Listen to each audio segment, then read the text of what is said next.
Hello, everyone, and welcome to Sunday Brunch. I'm your host, and of course, we have with us today Russ Whitfield. How are you today, Russ? Doing fine. It's kind of grey and miserable here in England, but no, it's not so cold. Having said that, I do have the heating on. But more importantly, how are you?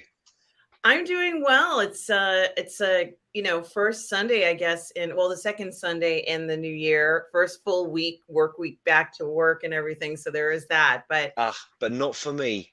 I've done this for many, many years now. I work all through the Christmas period, including the bit in between Christmas and New Year. 2nd of January, I'm off for 2 weeks. Because wow. I remember in the 90s, I used to work at a newspaper, and it was like I'd had a brilliant Christmas. It was like very heavy metal because I had long hair and all that business back in the day. And I remember driving to work to the Informer newspaper in Teddington. I don't even know if it's still there. And it was like January in England, miserable, slashing down with rain, traffic jam, like the first traffic jam of the year because it was a busy area. And I thought, God, this is really depressing. I don't want to do this again. And I've never done it since. I've always been off. I work Christmas, take the 2 weeks off after. Well, that's certainly a different approach and maybe a good approach. Maybe I think for some people, you get some deals if you're off, if you want to take a trip and you wait till after the holidays to take that trip. You can benefit from that too. But I might try that, Russ. I think that's some good advice going forward. So there is that. But it is good to see you, Russ. And everybody in the chat, I want to say good morning to Tom Jr. Jackson. We are all good people. Good morning, Tom. I hope you are well this Sunday morning. Talia Myers here. Hope you are well too. Good to see you. And Hey, Talia. Mario Lopez is here as well. There Mario, he is. good to see you, Mario, here on this great morning. Retro Nerd Girl is here. Oh, wow. Now, Retro Nerd Girl is going to have her first live stream this Wednesday. I believe it's at 7 p.m. on her channel. So, guys, please make sure you are there for her very first live stream, God damn, guys. it's another reason for me to be in America. If only I could make that, but that's going to be way too late because that's me 7, 8, 9, 10, 11, 12. It's going to be midnight. So I'll probably be sleeping, Retro Nerd Girl, but I will catch it on a rerun. I promise you. I love your stuff. It's so good. Absolutely, guys. And if you haven't already subscribed to Retro Nerd Girl, please do that, guys. And Darth Plato is here with us. Oh, hey. So I wanted to give Darth Plato a shout out. He wrote to me last night, I think it was. I haven't checked the date on the email, but thank you, Darth Plato. He read my trilogy of books and gave me some really good feedback and a massive compliment. I was reading it, it was insane. So thank you so much. I don't agree. I think what you said is miles better, but it was really lovely thing to say. Thank you so much. Well, it's really, I'm glad that you mentioned that. As you all know, Russ is an author of the Gladiatrix trilogy. And you can find the books either on your website, Russ, or are they on They're on Amazon? Amazon. Yeah, you can get them really cheap now as well because you can get them secondhand for like 10 cents or whatever. So Well, you know, go ahead and read Russell's books. Darth Plato, has a very good aesthetic for books and especially for historical fiction, which your books are, right, Russ? yeah, And guys, if you love that time period, if you want to read something that is so enjoyable, check out the Gladiatrix series. I guess Darth Plato and I will need to review the series here on the channel. Uh, I don't think I'll tune in for that then. I think it's going to be a wonderful review. Darth Plato, I know you've made notes, and certainly it's going to be a great experience. Darth Plato and I are going to be streaming here on the channel on Friday, a live stream. We're going to be reviewing the first episode of Horatio Hornblower. Um, Oh so wow, you didn't tell me this. I You're haven't you're had talk, you're a chance to. talking out of school, RM. I'm both hurt and shocked and excited by this. Yeah, this is the one with Johan Griffin in it, right? Mhm. Oh, I can't. That they were great. They were of the same era as Sharp, and I started watching Sharp Mhm. recently, and Sharp was brilliant for nostalgia, but kind of corny. So I'd be interested to see what you got to say about Hornblower. Yeah, I'm excited about it. And thank you, Plato, for agreeing to do it. Now, the week after on Friday as well, Darth Plato and I are going to be reviewing the first part one of Napoleon and Josephine, A Love Story, which was a television series with Armand Asante. Armand Asante. Yeah, I remember. Excuse me, and Jacqueline Bisset. I can't wait to review that as well. You know, obviously, we are, those of us who love historical stories are excited for the Napoleon series that's coming up. So there's going to be a lot that I'm doing with Darth Plato coming up. Thank you, Darth Plato, for being here this morning. Yeah, he knows his stuff. He's a real font of knowledge, is Mr. Plato. Yes, and please check out our review of Devotion here on the channel that we've done here. We did it about a week ago. So if you want to find out more about that movie that came out about naval aviators during the Korean War, certainly do check it out here. And we also have Joe Tyson. Hey, Joe. Hey, man. And good morning, afternoon, and Russ. Well, good morning to you, Joe. Keely Chow's here, Russ. There she is. Roll Tide, Keely, roll tide. Absolutely. Keely Chow says, hey, everybody, good morning. You know, what's going on? Good to see you, Keely. Roll Tide to you. And Gary Bando Sandwich Worthington is here today. All right, So good to see you, Gary. Norwegian Kryptonian says hello from Norway. Hey. Hey, I think I saw you during the member. Yes, yesterday, Norwegian Kryptonian, and it is always good to see you here on Sunday brunch. As we spoke yesterday, wonderful to see you. And here's Retro Nerd Girl's YouTube channel, guys. Check it out. Like I said, on Wednesday, she's going to be doing her first live stream, guys. Check it out if you can. So excited! I had no idea. I can't wait to see it, Retro. I really can't wait to see it. Mm-hmm. I'm excited too to see this. So please like and subscribe to her channel. And remember, Wednesday is a very special day for Retro Nerd Girl. I'm going to be there. And I can't wait. Efren Guzman is here. Hey, Efren. How are you, Efren? It's good to see you. Efren says, good morning, guys. And RM, hope you got enough sleep. No, I did not get enough sleep, Efren. Was it a long stream last night, was it? It wasn't that long. It's just that I've been a little bit more tired recently, and there's a lot of reasons for it. I keep getting woken up in the middle of the night by someone who lives with me. She is 85. Mm-hmm. And, you know, I kind of, you know, keep getting woken up by her. Or if she doesn't wake me up in the middle of the night, she wakes me up at 5 a.m. in the morning on the weekends. So like tonight would have been was not an ideal time to kind of knock on my door at, 5 a.m. in the morning, so to speak.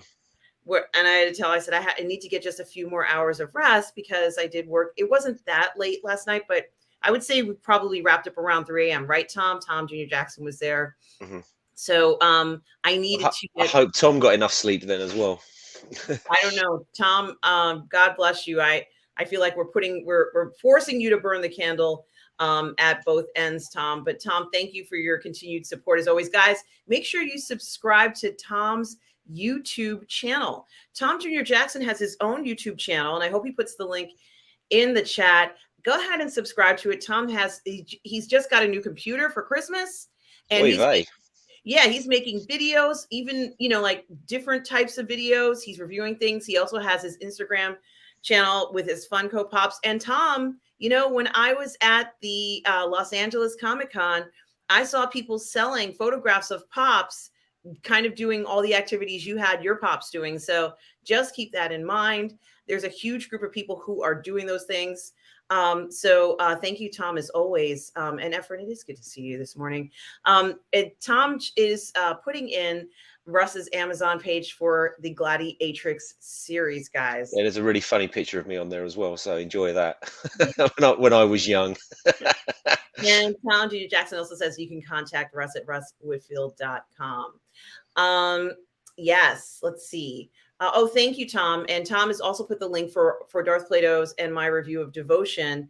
As I said, it is about aviators during the Korean War. And I think, Russ, what's so interesting about it is that it came out at the same year that one of the most successful films worldwide was released, which is about naval aviators, which is Top Gun Maverick. And of course, this, the fascination with naval aviation stems from the real guys, the ones in Mm. devotion, who and Darth Plato and I discussed this in detail about the impact that they have, obviously, in the fantasy of flying, and because there isn't like hundreds and hundreds of people doing that. It's a very special ability, Oh, and it so is. You know, Annie's dad was a colonel, very high up in the U.S. Air Force, and his wife Jean was telling me a story about the fighter pilots, because Annie's dad used to do tankers and things like that, and then he became an officer and strategy and nuclear things and all the rest of it. But they had to do a thing with the fighter pilots, and they did that like a display. These guys, and of course, then it was hosted at the after party was hosted at the colonel's house. And Gene goes up to the fighter pilots and say, "Oh, I was just wanted to tell you." And the guy said, "Yeah, we know. It's pretty awesome." So they kind of are like that. yes, and kind of the other thing, and I don't know whether we did say this, but of course it's understood for many of you that many of these pilots are also pilots who, I don't know the right way to say this, Russ. They do experimental flights. What do you call it? Yeah, they're test pilots. Yeah. So they're kind of like, not only do they have incredible skills, but they're also, and we got a sense of that in Top Gun Maverick. That might be one of the most accurate things that many of them do, where many of them have broken this, what is it, Mach 1, Mach 2, all that sort of Oh, stuff. I don't know. I don't know. I'm sure there's people in the chats that know, but these guys really push it to the limit. But Top Gun Maverick was interesting. I was thinking about it a lot lately.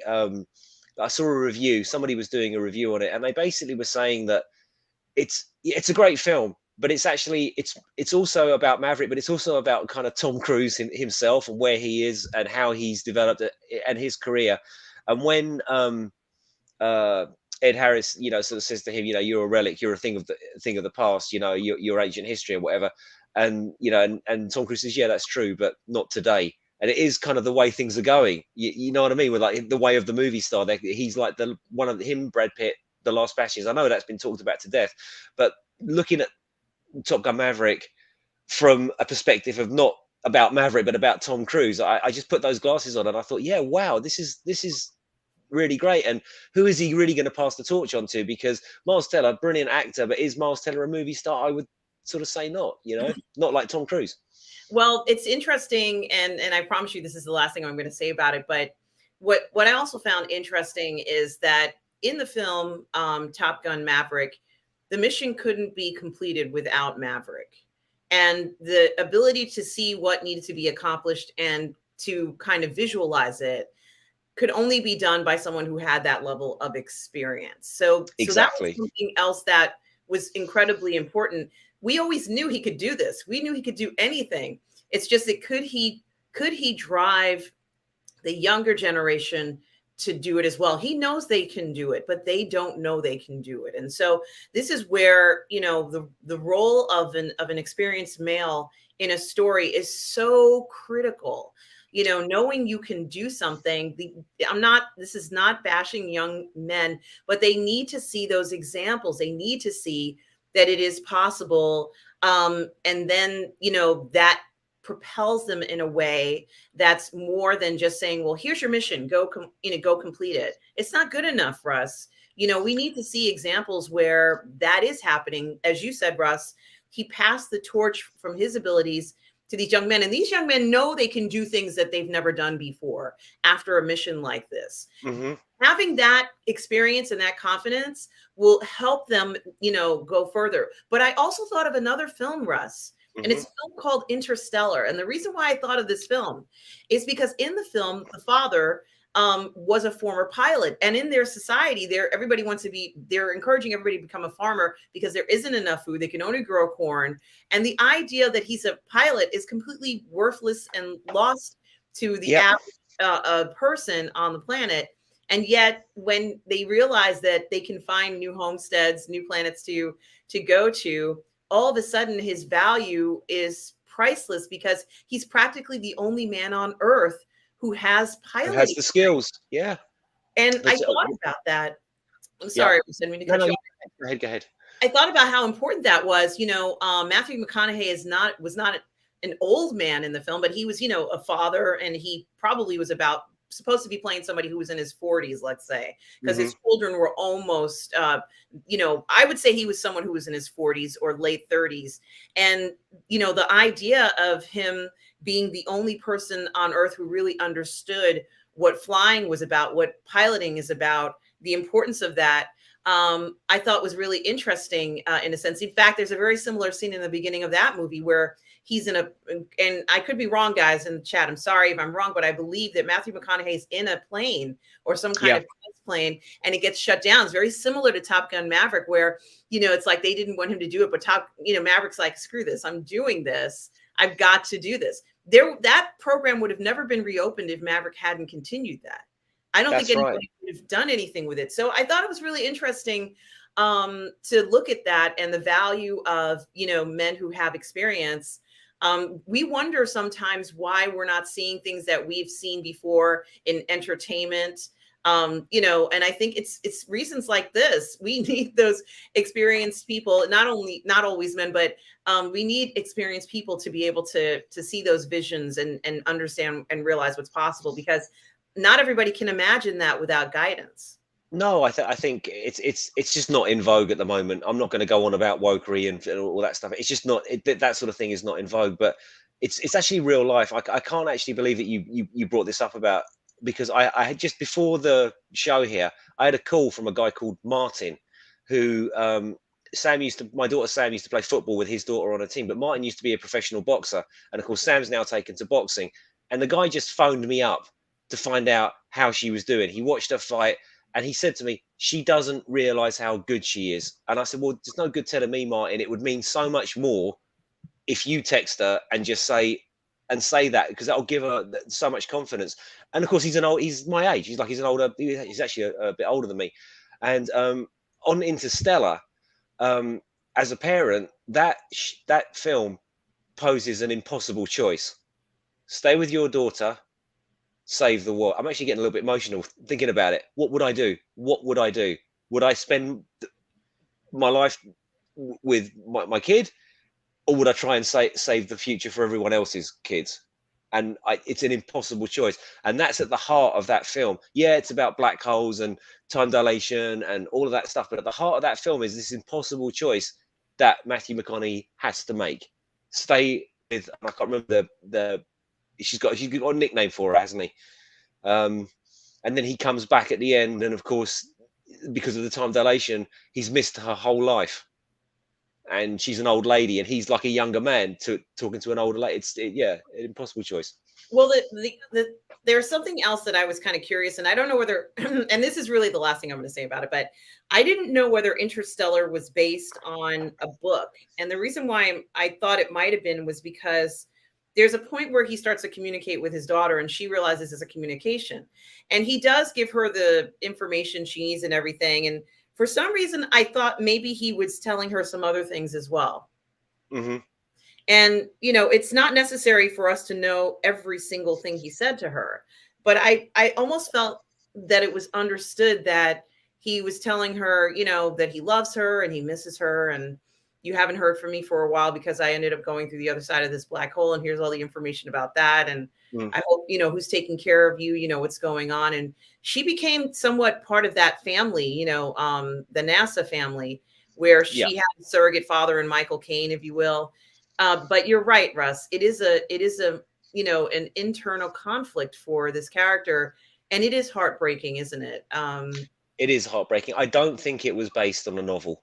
I'm sure Darth Plato will correct me, but I think it was written by the Nolans. I think it was their thing, because Chris Nolan is obsessed with time, isn't he? It's all about time and how it works. Even in Dunkirk, you've got that tick, tick, tick, tick, tick, tick, tick, tick, in the soundtrack and all the rest of it. But we have friends turning up here. My conscience, Mikey Leto's here. Hi, Mikey Leto. Good morning to you. Also, we have, who else do we have? People are saying Picard season 3 about, you know, putting all your eggs in one basket. Gosh, yeah, it's Robert, isn't it? Like, Robert is leading the charge for that show, so I'm sure he is such a fan. right? And he has hated Star Trek since 2009. So for him to come Yes. out publicly on his show, 50,000 subscribers and all the rest of it, and just keep banging the drum and begging people to give 40 minutes of their time. Just please just give it 40 minutes and you will and you'll be back. Much like Andor in a way. Like Star Wars has been crap for such a long time, and please give that show a chance. And I think so for me, like season 3 is RMB's Andor for Star Trek. You know, it's like it's a return to form. So hope it's good. I agree. Retro Nerd Girl says she recommends everybody watch the Devotion review. Well, thank you so much, Retro Nerd Girl. It's a pleasure to see you here this morning. Tom Jr. Jackson has posted his link to his YouTube channel here, right here in the chat. Guys, go ahead and subscribe to Tom Jr. Jackson's YouTube channel. Gary Bando Sandwich says the speed of sound. Yes, Yeah, we were talking about Mac 1 and Mac 2 and stuff like that. thank you, Gary. And also don't forget, Robert has his Let's Get Physical Media at 11 a.m. Pacific, 2 p.m. Eastern on the Burr Network, their first episode of the year. Darth Plato also talks about that scene with Val Kilmer, and certainly Val Kilmer played the character who has been in line and did everything he's supposed to do and has ridden the ladder all the way up to the Admiralty or whatever his role is. And he ironically is the person who's been looking out for Top Gun Maverick all this time. Still saving his ass after all these years is the influence. I mean, I know Maverick saved him in the fight when he gets back in the fight in Top Gun 84, sorry. And now for the rest of his life, all Kaczynski has been doing is covering for Maverick, because it's the perfect call sign, isn't it? He's a Maverick. He's a one-off. He's a one of a kind, and you won't see his like. You haven't seen his like. Maybe you've seen his like before, but you certainly won't see him again. And I think that's the point of Top Gun Maverick. Like Yes. this is a dying breed. You know, these guys are not going to be around for much longer. He was perfectly paired with Goose, who the name implies that Goose has a very smooth, steady, flight pattern. The perfect pairing of a Maverick and a Goose. Mikey Lito says all three, Maverick, Interstellar, and Devotion, are streaming on Paramount. And Interstellar has Mikey. The most incredible soundtrack. Is it Hans Zimmer? It is a Hans Zimmer soundtrack. When my daughter loves it, she plays it. Oh, she loves that film. It's like such a weird film for Sam to like, but it's like literally, it's up there with Predator on her top sort of film list. She absolutely loves Interstellar. I've seen it many times with her. Yeah, should we watch Interstellar? As my mother says, Russ, the music tells the story. Hans Zimmer, kudos to him. I love that man. Tom Jr. Jackson is also letting us know that on Tuesday, Russ, on Tuesday at 7 p.m., I am going to be hosting the Golden Globes live on my channel with Lorraine Creole and the Senna Mic for our live watch party of the Golden Globes 2023. Guys, you have to come and watch us look at the fashions. I will be dressed to the nines. I will have my Golden Globe. It's not real, but it's my Golden Globe award here. It's going to be a wonderful night. Certainly do check it out here on Positive Fandom. And thank you, Tom. Darth Plato says, if it weren't I was just going to say, actually, I think anybody watching this show and anybody that's going to tune in is going to be looking at you and Lorena for the glamour, not the people on the stream. There's a couple of streaming hotties right there, and I will watch the rerun. Again, it's going to be too late for me, but I can't wait to see it. And Stavros, last comment. Yeah, I'm pumped for that watch. Me too, man. Me too. I can't wait. Thank you so much. Thank you, Darth Plato, for the comments. This comment sounds like it is something from, some kind of writing by Cicero or one of the guys from, if it wasn't for the old correcting mistakes that they get wrong, there would be no state. Thank you, Darth Plato. OG fan, when Star Wars was just Star Wars. Good morning. Russ in chat, Happy New Year. Well, Happy New Year to you, OG fan, when Star Wars was just Star Wars. And Bifor DeHobbit is here. Hey, Bifor. Hi, Bifor.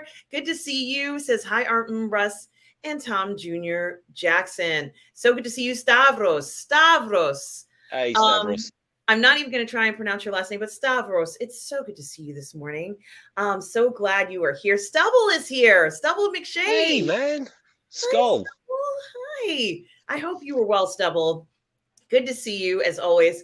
Now, I'm also going to be hosting Cameron Pasha on Tuesday at 5 p.m. Before the Golden Globes, guys. Cameron and I are going to be talking about the Ottoman Empire series. It's called Rise of Empires on Netflix.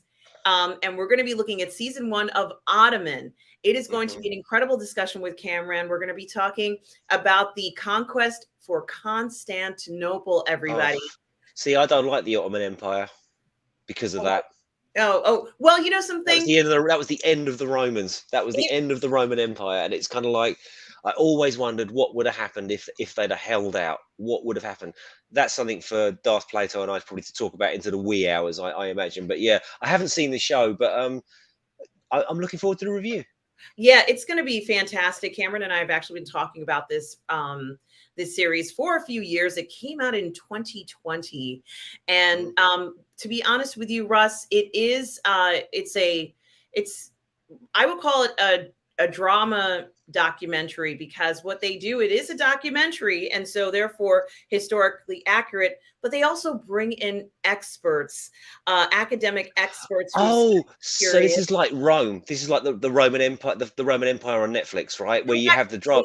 Yes, Right, right, exactly. right, right. It is part of the Rise of Empire series, guys. Part 1 is the Roman Empire. And Russ, you and I have talked about this here on the channel, Mhm. how that particular docu-series really changed my opinion about Caligula. I never thought I was going to change my mind. The way Caligula is represented, I almost think that all the movies we've seen about Caligula are not quite right, Russ. I Being held agree completely. He wasn't as bad as he's made out to be, and you have to realize, and again, Darth Plater will know more than me, is that our sources we have sources from that time, but those sources are biased. You know that they are sort of anti this and anti that, and it's kind of like if you were reading news reports from today in 2000 years in the future, what would you be thinking about our society? Well, you'd have to extrapolate the truth from the bullshit that we have in our media, and we have to do the same with ancient. Right, Nero was the same, and he wasn't really a bad guy. He just wanted to rock, kind of like Nero just wanted to rock, and his job wouldn't let him. And he was a patron of the arts, and he wanted to do all this sort of thing. And yeah, he made some bad calls, but he wasn't totally evil. Exactly. And there were quite a few situations where some of these leaders were haunted by, let's say, or overshadowed by the memory of their father. I think there was one leader who everybody had said, well, it was your father who was the one who would have But that been, was Marcus Aurelius and Commodus you're thinking of, right? That was in yes, Gladiator. But would have been it really was like that. Commodus was a terrible emperor. Yes, Um, but the shadow of that, the haunting of that, knowing that his father was murdered, being he was in the field with him, so to speak, and having been present, knowing that your life is in danger. It's a very different existence. There was a lot of danger. Honestly, there was this television series where they had treated life in the Roman Empire, and there was a man who was a sleuth. He was solving crimes, and I think that that was more of what life might have been like back then because of the intrigue of it all. Yes, you know the was that one. a series? Was that Yes, like a it was. television? I think so. No Yeah, way! I know the author of that, and I can't. Oh God, she was a lovely lady, and her name's gone out of my head. he's a She British wrote. actor. I can't remember his name who plays the role in that. But Okendo, Sophie Okendo, I think was in it as well. Um, this is killing me. I have to look it up. Mhm. Okendo. While you're looking it up, I'm going to say hello to Joey, and I'm going to say hello to Jamin D, who've just arrived. Hi guys. Hi, Jamin D. How are you? It's so good to see you. And thank you, of course, for supporting this channel. Stavros says that hurts even today, but Turkish people are helping Ukraine. Well, that's true. Stavros, I'm guessing you're Hellenic by origin. I'm a big fan of Hellenic history. I love it. I absolutely ancient Greece is where I really started because when I was small, I watched the 300 Spartans on TV. I must have been about 5 or 6, and the love of that period has never left me. And now I'm really old, so it's like I'm 52 next week or the week after. Oh my god! That's not old. I remember you can't be old today. If you are 50, they're expecting you to be like a 20-year-old, Russ. So, you just have to change that mindset, Russ, because they're expecting us to be just like everybody else. That's why I let my hair go fluffy today because I want to look young. Mario, I did hear Robert talk about this, and I think it's maybe promoting excitement about the series more than anything else. At least that's how I look at this Doomcock thing. It is what it is. Do you think Doomcock regrets calling himself Doomclock with all the success that he's had. I think it's a great name. I think Doomcock is a wonderful name for any YouTuber, It's a any good name. It's a good name for a metal band. Let's put it that way. It is a great name, and certainly it was something that Doomcock has had on his mind for a while. It didn't just pop in his head. He did that on purpose. He wanted to have some fun and have a laugh at it all. He And I'm does. sure, his entire life, I'm sure he's worked in, for some reason, I think he might have worked in radio or does, and has to be completely straight laced and quiet and conservative about everything. And this is how he expresses himself creatively. A very, regardless of what his opinions are, nobody agrees with everything, but he's entertaining to watch on a Friday night. He is. He is. There was that whole spat sort of a couple of years ago, wasn't there, between him and I think Ryan. They had an argument, but I really think it got blown out of all proportion because I kind of got what Ryan was saying. It's like, well, we know it's all a bit of fun, and it sort of blew up, and then it got sorted out. But yeah, he's very entertaining guy. He really is. And, I think that there's going to be situations where you need to kind of vent and let things out and share it. And that's what Doomcock does. He wears his heart on his sleeve. He doesn't hide how he feels. And that's kind of refreshing for me. And thank you, Tom Jr. Jackson, for letting everyone know about Friday at 10 a.m. Eastern Standard Time here on Positive Fandom. That's right. Darth Plato and I are going to be reviewing the first episode. See, of I had no idea about this, and I'm actually sitting thinking after this show, I'm probably going to go and see if I can track down Hornblower because I haven't seen that. My God, since it came out, like I don't remember any of the episodes. I don't remember anything about it. I remember Sharp really, really clearly, and I rewatched Sharp recently. But Hornblower, I just remember Owen Griffin was in it, and he was young, and he was good looking, and it was awesome back in the 90s. But I'm looking forward to seeing it. How do you say his first name again? Horatio. The actor. Yoan. Yoan. Yeah. Yoan. Okay. I think, but I'm not Welsh, so if there's any Welsh people on it, I might have that wrong, but I think it's Yoan. Yeah, maybe somebody knows. And I'm so sorry. I know Darth Plato knows how to pronounce it. Jamin D, it is good to see you here this morning, Jamin D, as well as Joey Johnson. Joey Johnson, hi. Hey, good morning to you.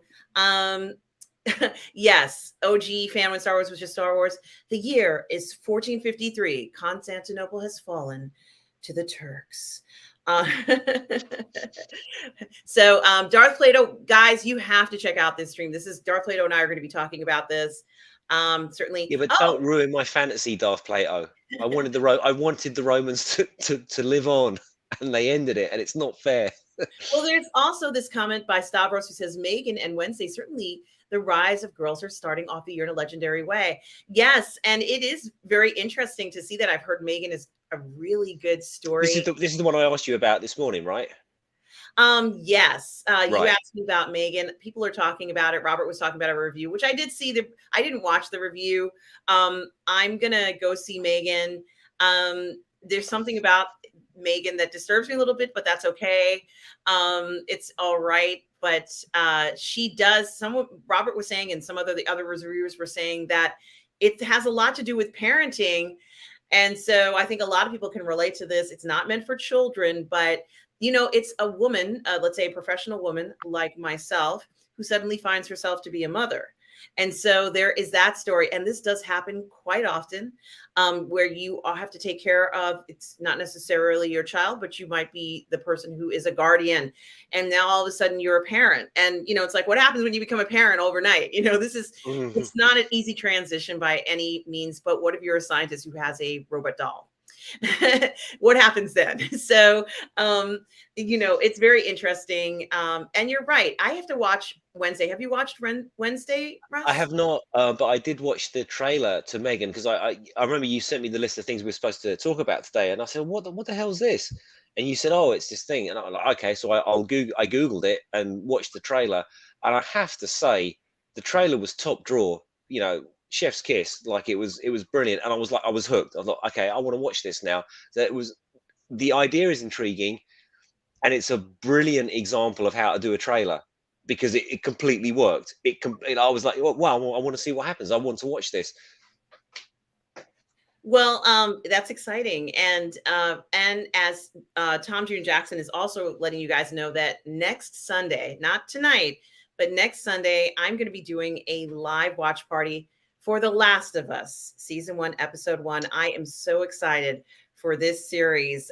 Sunday night at 9:30. Tune in to Positive Fandom. I'm going to be watching. It's going to be a little delayed, but I'm going to be watching The Last of Us. I've been waiting for the series to come out forever, since 2013, guys. So I'm totally excited. The same man who did the music for the video game is doing the soundtrack for the TV series. So I'm expecting that same feel that we got in the video game.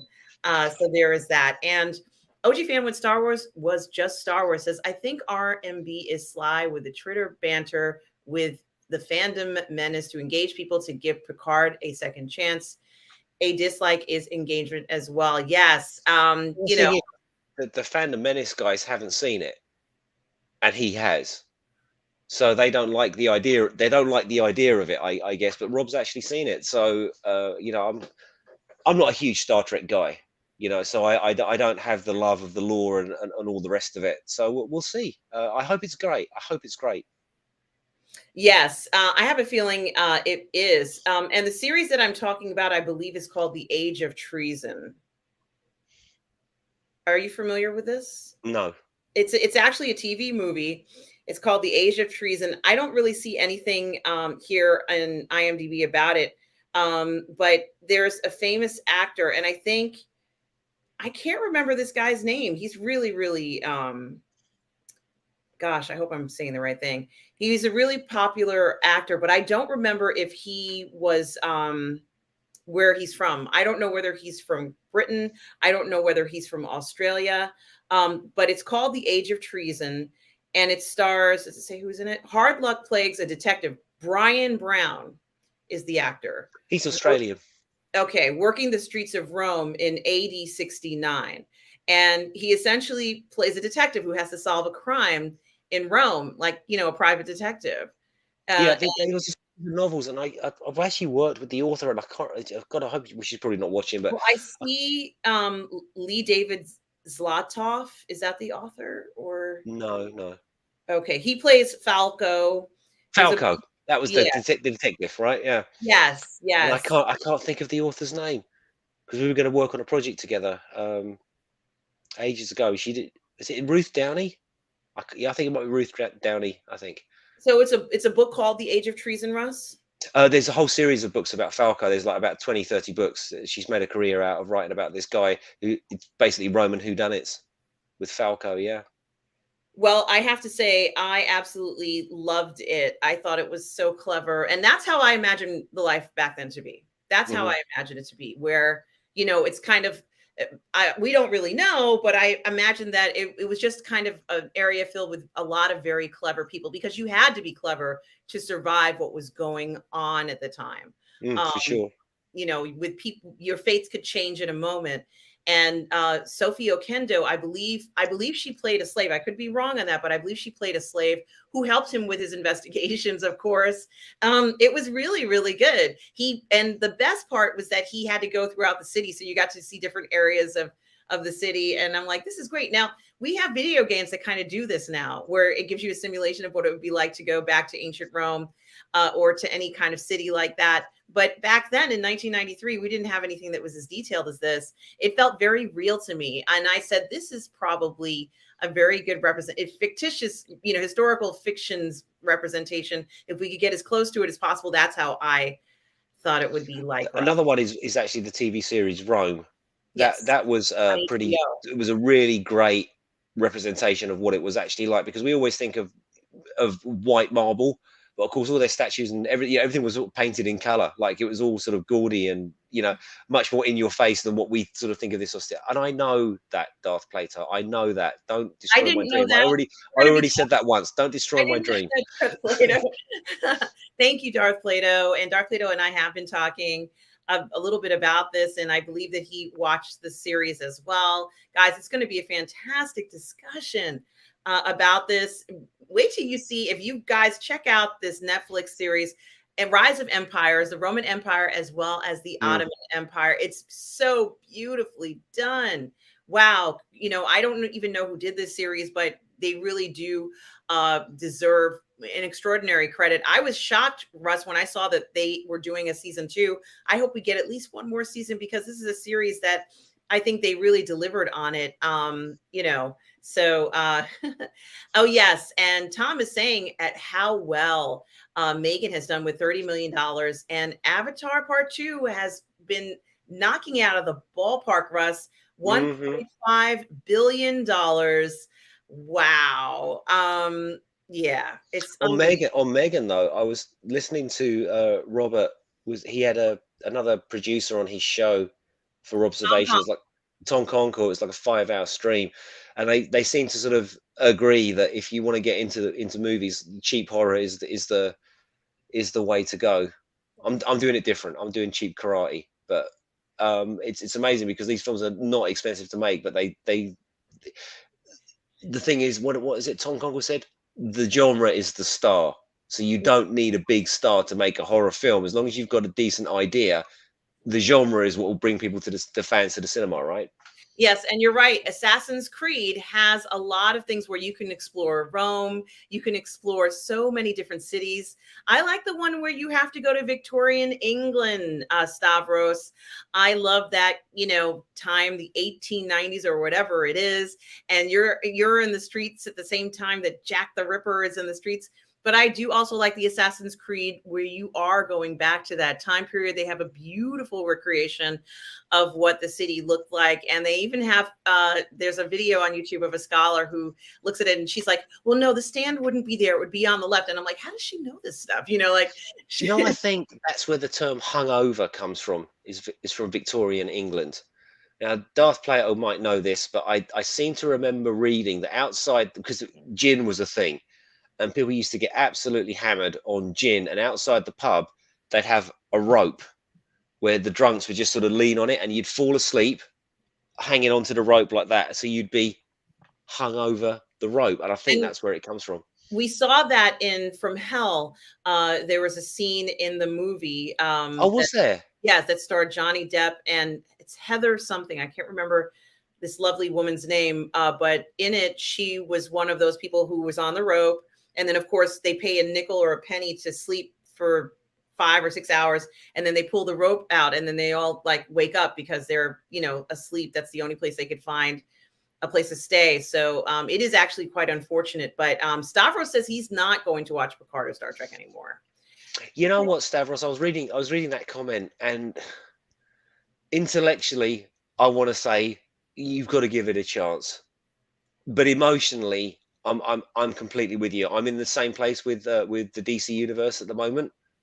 Like I feel like I've had my guts ripped out, and this has to be like, you've got to do well here.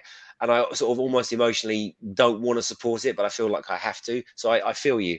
It's like, yeah, we're fans, and sometimes when the thing that you love has been so poorly treated, you just think, well, why am I doing this? I don't want to watch this anymore. I'm not going to support it. So yeah, I feel you, man. Now, Jamin D says that the Lindsay author Davis, is thank you. Davis. Thank you, Jamin D, for that. And I'm certainly going to check out some of her books as well. She's got loads. It's a massive series. It's huge. I was going to say that in regards to the horror films, as far as I'm concerned, the cheapest way that you can make a horror film is to do a discovery horror film, lost footage, stuff like that. Find a book, find, something that, because you're so darn curious, you can't stop reading it because you're so darn curious.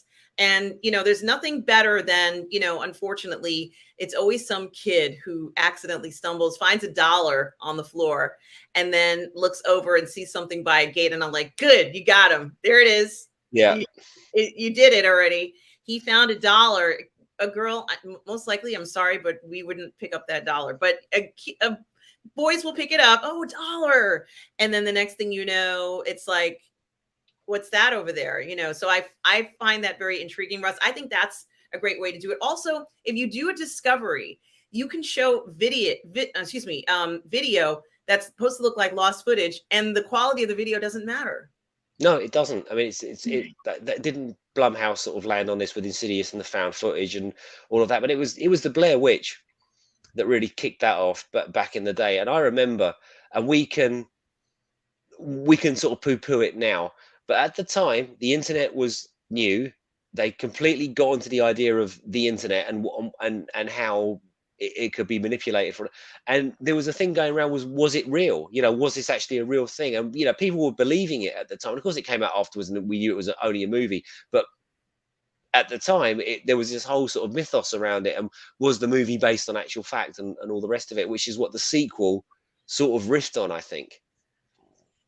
Yes, you are correct in that, and it is something to think about. The sequel couldn't recreate the magic of the original, but one other film that I feel is like Discovery, but maybe not exactly like Discovery, is Paranormal Activity. Russ, Hmm.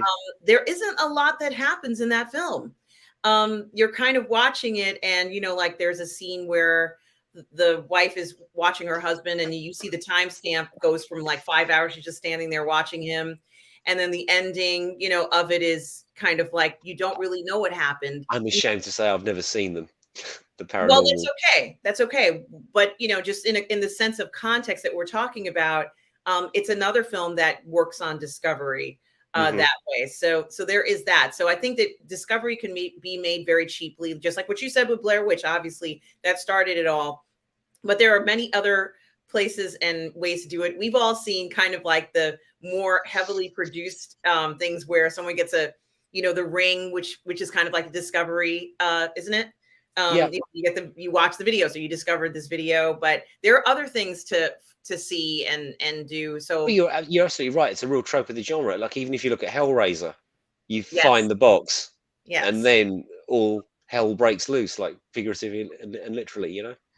So I'm waiting for any of you guys to come up with some ideas of your discovery films. Hell, you might even start off making a horror film, and it might not turn out to be a horror film. Roman Spartacus were both great shows. Yes, Gary, absolutely.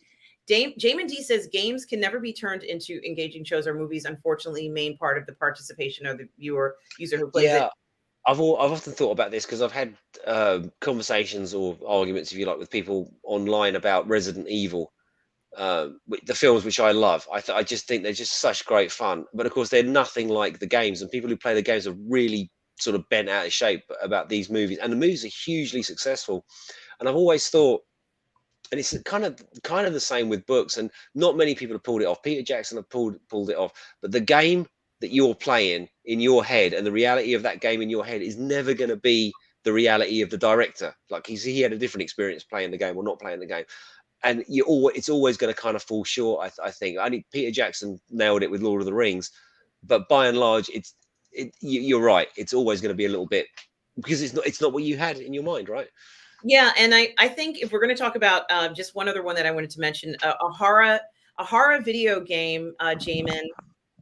I know you've heard of it, Jamin D. That was unbelievably engaging. Maybe the most engaging horror video game I've ever played is a video game called Alien Isolation, Jamin, which I'm sure you are familiar with. It starts off where you play as Ripley's daughter, and she's looking for her mom. So she takes this post way out in the outer sector of space, but near the last place where her mother was missing. And somehow, while she's on the station, the company finds a message that says the flight recorder from the Nostromo is has been recovered, and they have to go to the station called Sevastopol Station. And you go out on it, you get commissioned, but you're stranded on the station, and it is a horrifying experience. Jamin D, it feels like you are in the alien world, Jamin D. So watch the 6 hour video of the cutaway scenes or all the play scenes or whatever it is, and enjoy it, Jamin D. This one is very different. Maybe the best horror film adaptation I've ever seen. And play it and let me know what you think, Jamin. Maybe you don't agree. I get that, but I would love to hear your opinion on that, Jamin D. Heather Graham, thank you. It was Heather Graham and Johnny Depp. Heather Graham unfortunately played one of the unfortunate souls on the street. in From Hell, and she was so lovely. I was like, she looks too, to be honest with you, she was too perfect looking to be a woman on the street, guys. It's just the truth.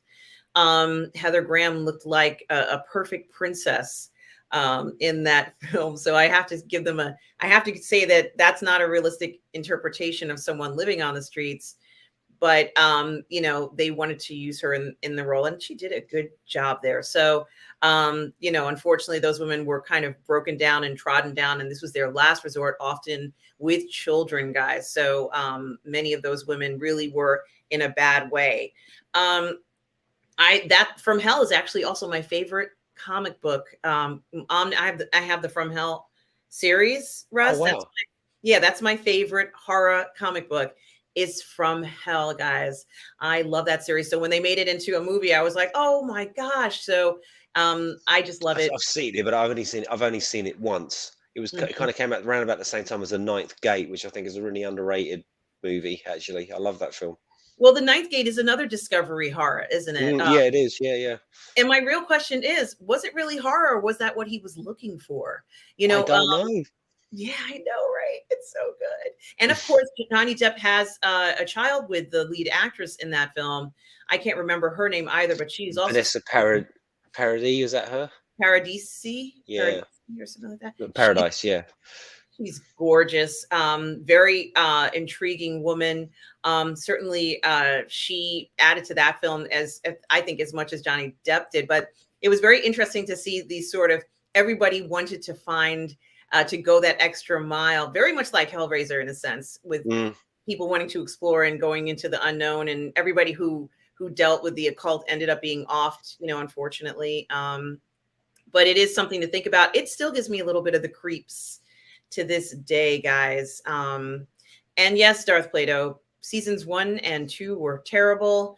And I understand why there's no desire for a third. I understand that too. It's kind of like what we were saying before, though, isn't it? It's kind of like the sort of the double punch of Obi-Wan and Book of Boba Fett being absolute toilet, and then you get Andor afterwards, and nobody watched it because everybody thought Obi-Wan and Boba Fett was toilet. Why would I bother watching this about someone who we know is going to die? And but you know, if you didn't see it, you missed out on a brilliant show, regardless of Star Wars. It was still a brilliant show, you know. Yeah, and Tom Jr. Jackson, guys, follow Tom Jr. Jackson's YouTube channel and his Instagram feed for cool Funko Pop pics, guys. Do check that out. Mikey Lito, Tom Jr. asks about Eight is Enough. I love that show. Wanted to know if you ever watch it. Yes, and honestly, Tom Jr. Jackson, we all watched Eight is Enough. It was a great show. I thought it was certainly very a very good representation of a family in the 1970s. So that is something to think about. Jamin D says, every time someone adopts a game into a movie show, it's to imprint their own idea, which I'm never in favor of personally. So game to live action, I'm almost always against, unfortunately. Okay, we hear you. That's kind of what writers and directors do, though, isn't it? If they're given something, that they're always going to do that. I don't necessarily think it's neither a good or a bad thing, but it tends to happen because it's going to be that writer and that director's interpretation of what they've played and what they've done, and kind of what they want to say. And I think that's the sort of thing. I'm not a big gamer, so I don't know, but like with writing, it's kind of like a theme, and it's not often the film itself is not about the film. It's about what you're trying to say underneath the film. Although I don't do that myself. If the curtain's blue, the curtain's blue with me. But better writers than me will have themes and subtext and all that sort of thing. And I think that speaks to a lot about what happens with adaptations. Yes, absolutely. And Stavros mentions Mass Effect and Last of Us game week. Yes, Stavros, certainly. I am Legend quadruple zero. I'm saying that right. Hello, I am Legend 0000. Good to see you. He says Alien Isolation was one of the best games I've ever played. Pitch dark room, headset turned on to 100%. Super scary. Yes, indeed. It scared me to death. That alien kept coming for me, and there was really no escape, guys. And so that is something. Yes, the save points far and few between. That was also very scary. And thank you, Tom, for mentioning Heather Graham in as the roller girl in Boogie Nights. She was great in that too. I thought that was one of her best performances. Um, so yes, the red androids were scarier than the alien itself. Yes, there were these androids that would attack you in the game. It The was, working Joes, right? yes, the working Joes, and you had to fight them off, and it was just really amazing. Um, OG fan from Star Wars was just Star Wars says, I think her character in From Hell was supposed to stand out as completely out of place. All the other ladies were made to be less attractive. She's the princess and gets the happy ending. Yes. Yeah. Does she And get a happy ending in the comic? I don't know. I have to look at it. I don't remember. But I can tell you after we finish the show. Stavros says Obi-Wan fan edit is the greatest Star Wars material. Well, you know something, Stavros? I met the man who did the Obi-Wan fan edit.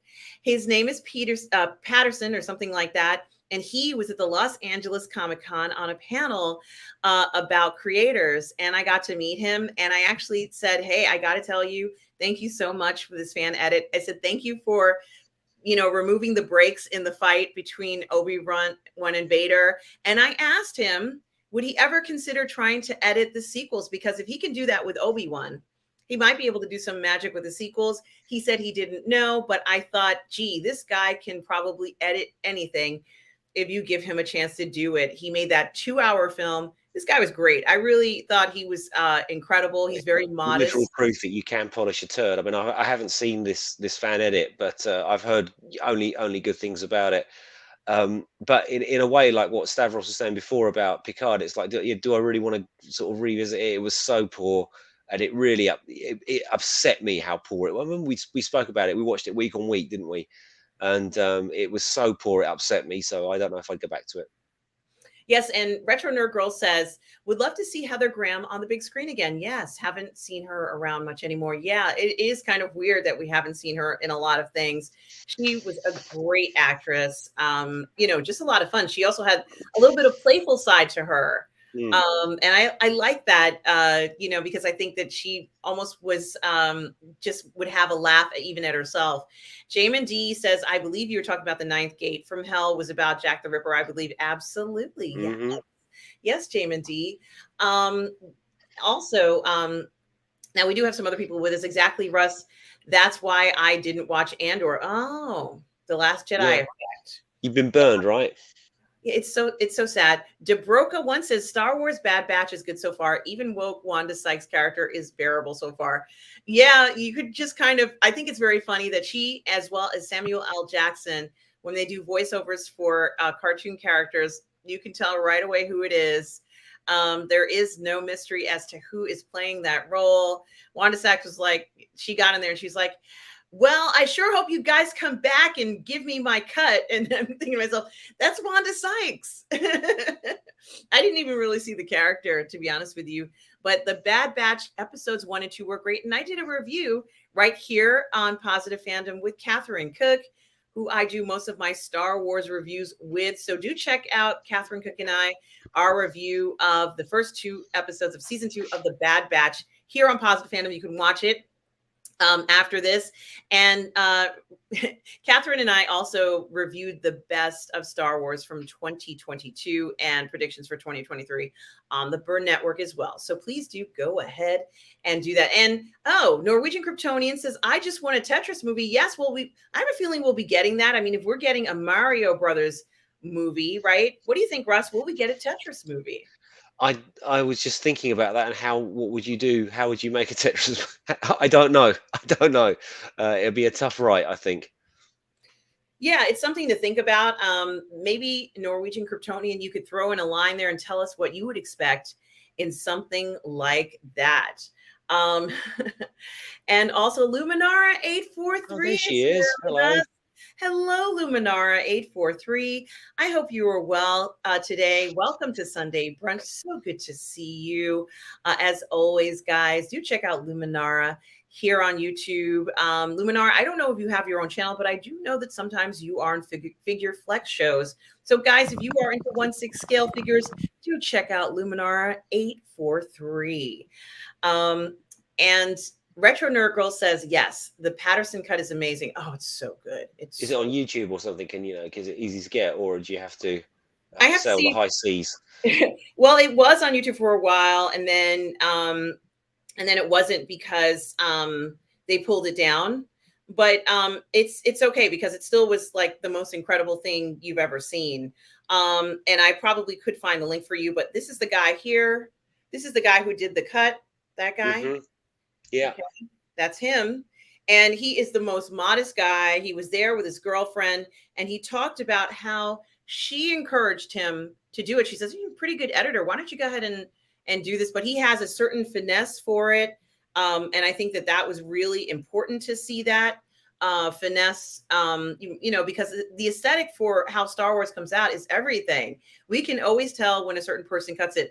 Maybe you wouldn't want Baz Luhrmann cutting the next Star Wars film. You know, Right. that would be a somewhat different thing. However, maybe you wouldn't mind him doing something with droids, which might be a little goofy and kind of different, something more experimental, in a way that we haven't seen droids. Let's make them somewhat more relatable. Maybe he could do something with that. So that could be something I could see him doing, but maybe I wouldn't necessarily choose him for the certain aesthetic we're expecting from Star Wars. So yes, you were right, Tom Jr. Jackson. I'm going to play the promo for the show. It's only a few seconds, and we will be right back.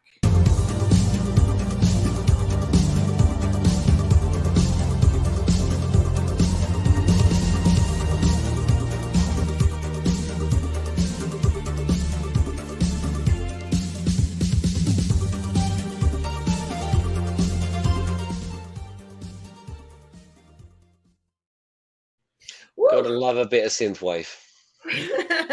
Yeah, man, that even just dancing for the 30 seconds, man, makes I'm winded. I'm just winded. Um, So what I, were we going to talk about today? we're going to talk about what we're looking forward to 2023, but I am kind of enjoying what everybody says as well, Russ, and we are going to get to that. We will. Hmm. Darth Plato says, I'm still waiting for a Pac-Man movie.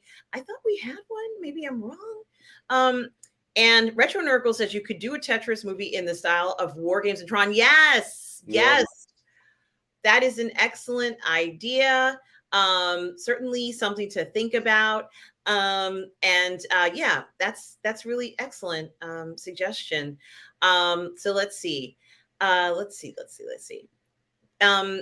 Question to Russ from Jamin D. Hey, man. Sorry if it's been asked, but just wondering if you remember what made you write novels in ancient Rome. Was there a moment which triggered a thought? Yeah. Really well. I always liked ancient history. As I said, I watched the 300 Spartans when I was a kid, and I followed it. And I had when I was doing English at school, I always used to get good marks. I had a bit of a I was okay at writing, and a number of a sort of series of events happened that made me think I can do this.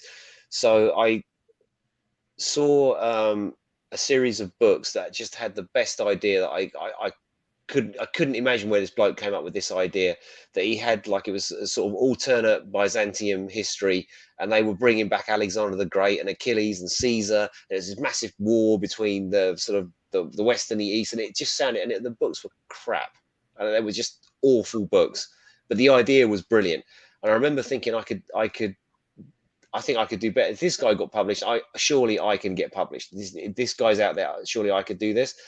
And I saw a documentary on telly about female gladiators. It's called Gladiator Girl, and actually, it eventually ended up training martial arts with the girl that's in the show. Her name's Cecily Fay. She's an amazing martial artist, and she's stunningly beautiful as well.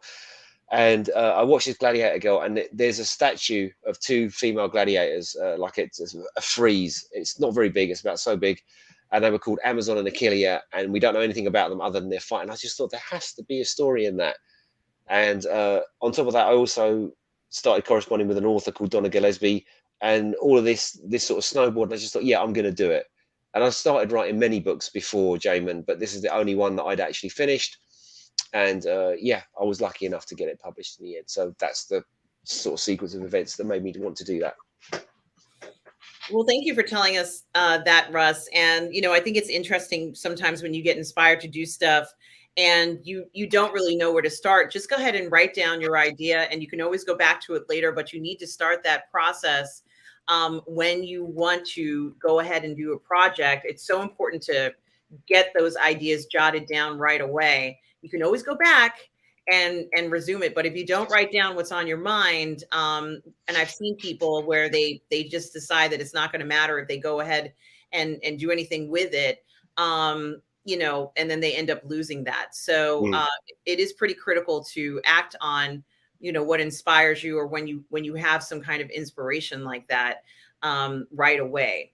So so there is that. And so yeah, when we're talking about what we're looking forward to, um, I guess essentially for 2023.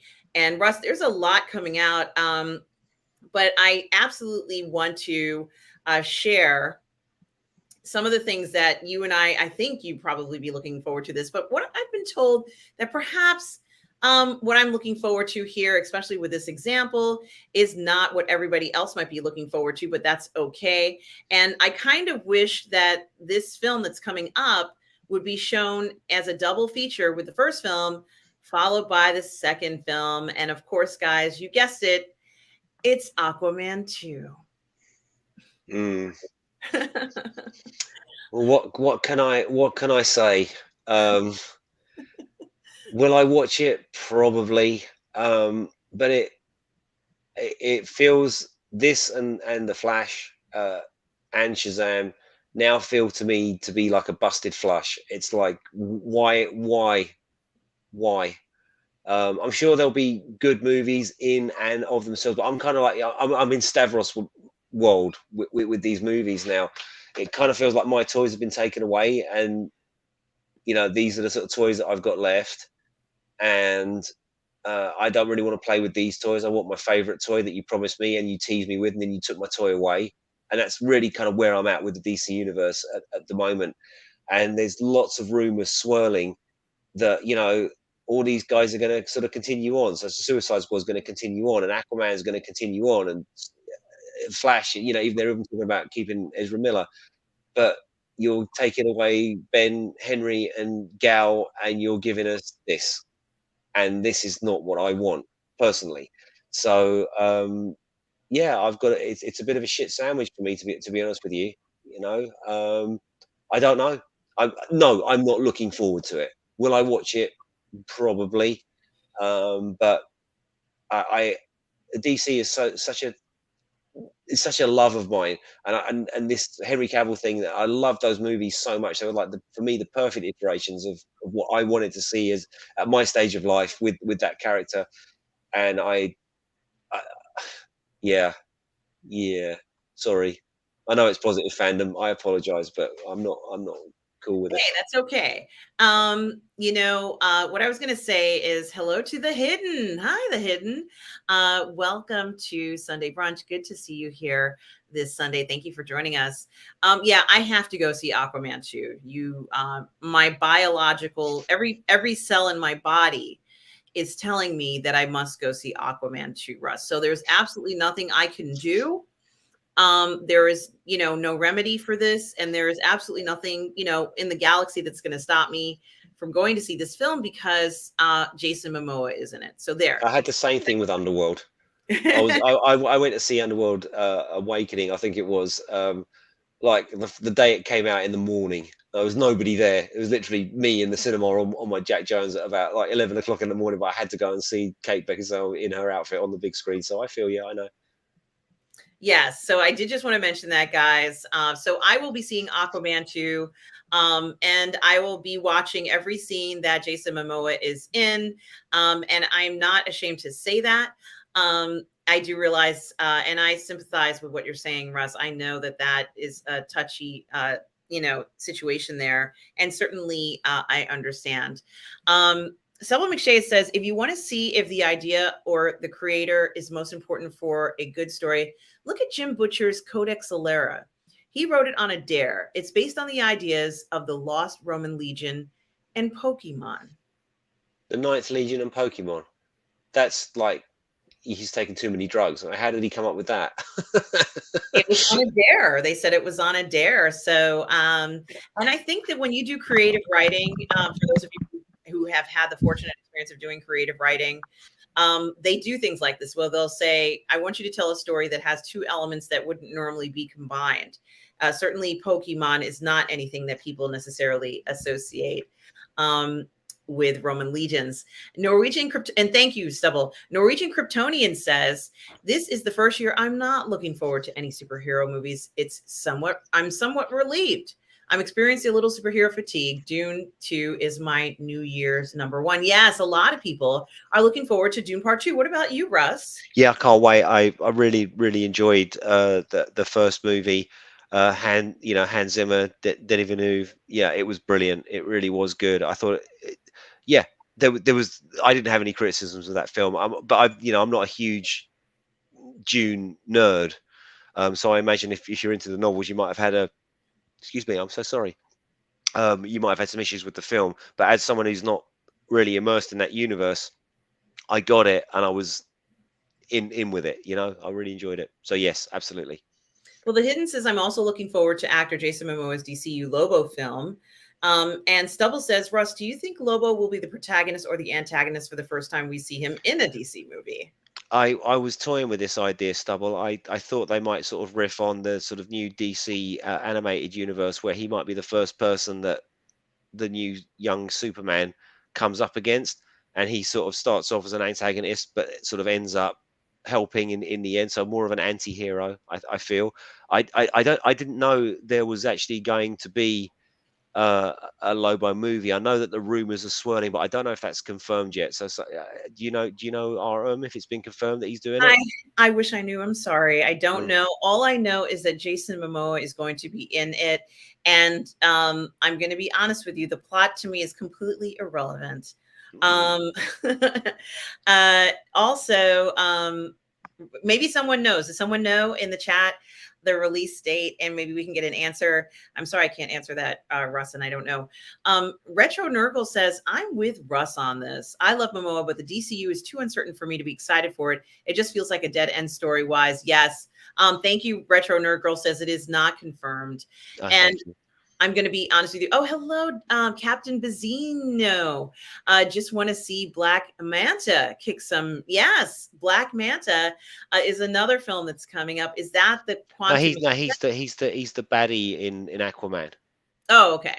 Now I wouldn't be able to tell you anything that happened in Aquaman because I was mainly just looking at Jason Momoa. So I'm not. That's interesting you say that. I was having this conversation with somebody the other day, and I know it was really successful, but I can't remember anything about that. I remember they jumped out of a plane in a desert.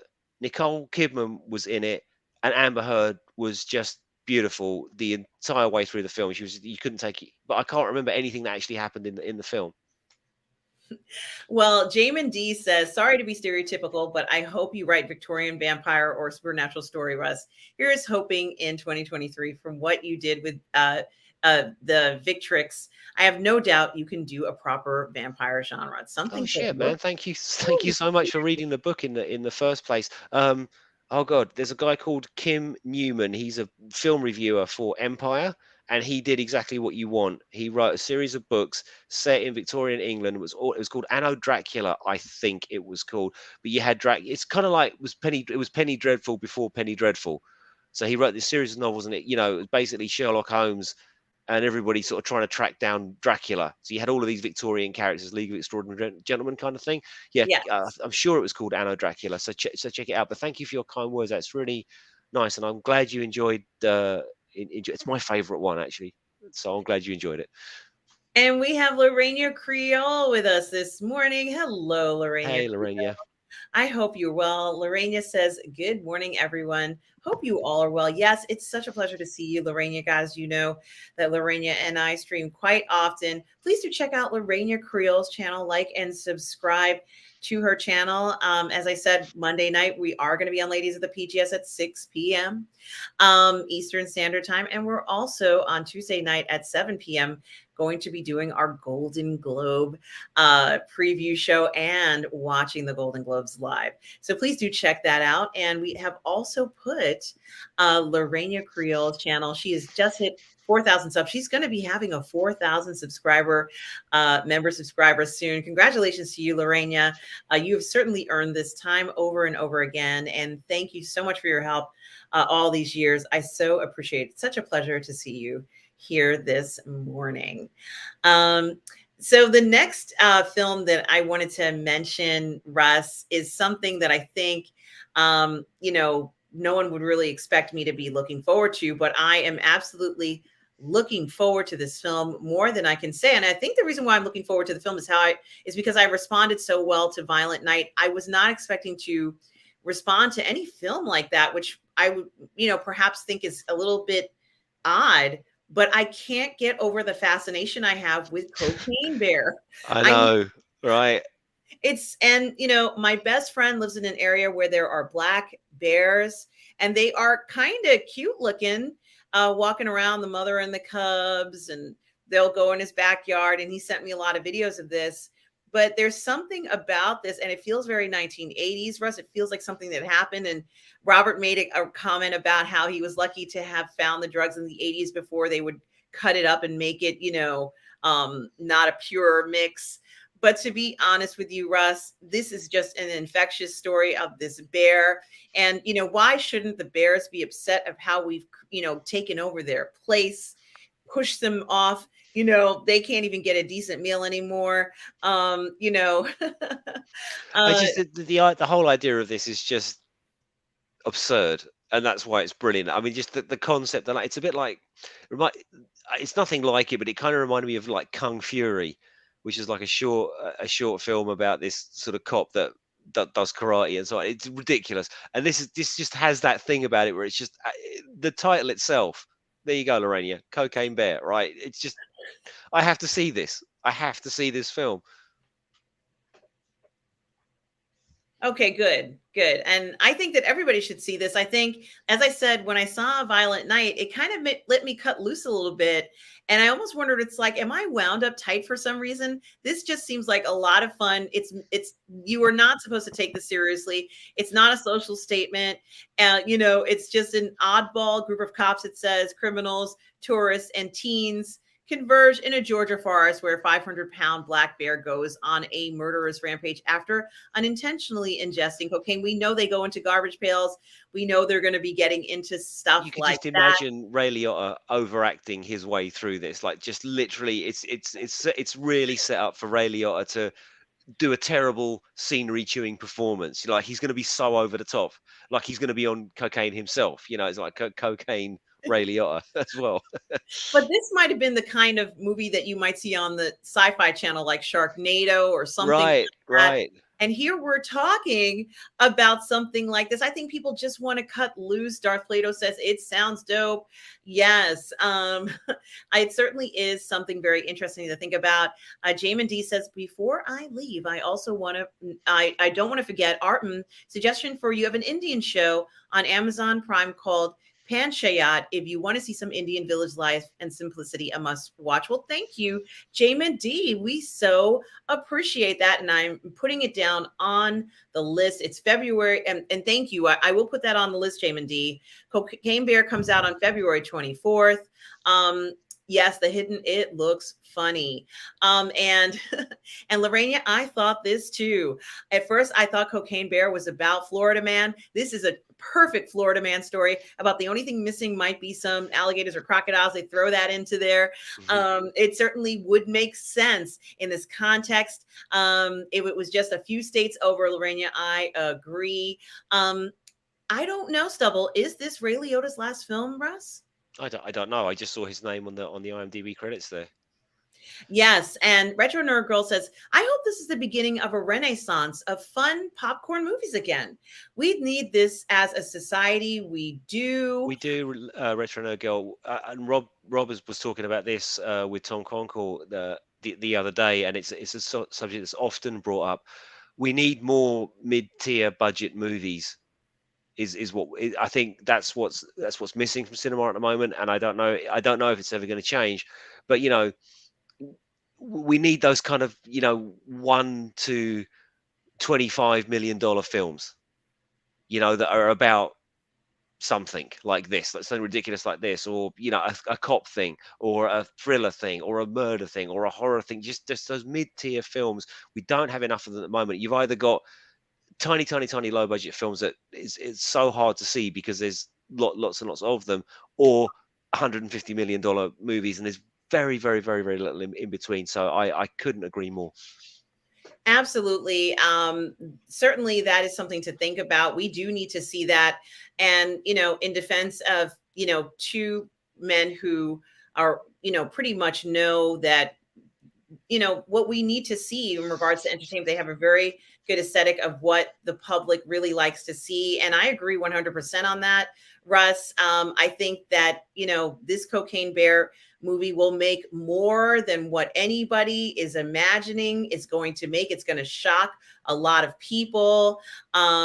Yes, I'm hoping Cocaine Bear makes me laugh harder than Tropic Thunder did. And I love that flick. Yes, I'm hoping it's as good as that, Lorena. We're all hoping that it's going to be wonderful. The Hidden is saying, what about Transformers Rise of the Beast? What do you think, Russ? I'm not a big fan. I've watched all of them, funnily enough, but I was never really into it as a kid. So it doesn't have the Transformers themselves didn't have the nostalgia value that I guess that the movies actually have. But sure, I'll watch it because I kind of like those Michael Bay movies. He does what he does. I'm a huge fan. Like, it's not even a guilty pleasure. I love Armageddon. I just love that movie so much. I've seen it millions of times. It's like a go-to thing. If it's like a comfort blanket. So yeah, I'll watch it for sure. And Retro Nerd Girl, thank you, Retro Nerd Girl. I hope this one is down the pike. We need a sequel called Cocaine Croc. Absolutely. Or Um, amphetamine alligator. yeah, it's going to be good. It's going to be really good. Cocaine Bear, hope people run to the cinema to watch this comedy. This is going to be insane and just silly. And we need to see things like this, just it's going to be incredible. I'm so glad they made this. I'm so looking forward to it. It's not a movie, but it's another thing that I'm looking forward to, and for obvious reasons why I'm looking forward to it, because it's one of my favorite shows. And I've talked about this show, and I'm not going to spend too much time on it, but we know that season 3 of this particular show is coming up, and a lot of people are thinking about it. I wonder if the people who, are like done will give The Mandalorian season 3 a chance to see that. I'm wondering if that's what's going to happen. Ray Liotta's final film was Cocaine Bear. And Lorena says, agrees with you, Russ. Cocaine Gator. I'm sure there's a Florida Man news story about that. Absolutely. Russ, are you excited for The Mandalorian season 3? I wouldn't say excited, but it's a definite watch. And I was just about to say her name, and her name's gone out of my head. Cara Thrace Gina from Carano? Battlestar Galactica. No, not Gina Carano. Cara Thrace from Battlestar Galactica. Oh, I'm sorry. The blonde actress that plays the other Mandalorian in the show. She's like the female Yes, Mandalorian. Bo-Katan. Yeah, Bo-Katan, right? So she's Mhm. going to be a huge part of this, and I think she's a fabulous actress, and she's really carved out this sort of sci-fi. She's almost like a modern day Sigourney Weaver or modern day Linda Hamilton, in that she's carved out this. Thank you, Katie Sackhoff. Nice one, gal. Katie Sackhoff. She's carved out this niche for herself as a sort of action sci-fi lead woman, and I'm looking forward to her performance. I thought she was brilliant in the last Mandalorian season. I'm interested. I'm interested to see where it goes, but I'm not hugely hyped for it. It's not gonna be Andor, right? We can definitely say that it's a different show. It's a different vibe. It's much more comic-y, much more cartoonish. It's got its moments of pathos and all the rest of it. So yeah, kind of looking forward to it. Yeah, I'm definitely going to watch it. Yeah, I'm excited for it. I think we're going to definitely see something. I hope it's a little bit more hardcore. I think we need that in the series now. And, if he has to, drop Grogu off to Pele's for a year or two while Hmm. he's off doing dangerous adventures, I think that's fine. And it makes more sense to do that. There's no reason to put Grogu in any unnecessary danger. At least that's how I see it, Russ. Um, And the last thing I want to mention that I am really completely interested, it's actually three things, but I'm not going to spend too much time on these because we're actually running out of time. But the first thing that I'm wanted to mention, it's a game and it's called Star Wars Jedi Survivor. And this is a sequel game to Jedi Fallen Order. Hmm. And everybody is saying it's an incredible game. So I'm looking forward to that. I'm also looking forward to a show which I mentioned that I'm going to be covering. And I think Lorena is going to be joining me as I cover this series.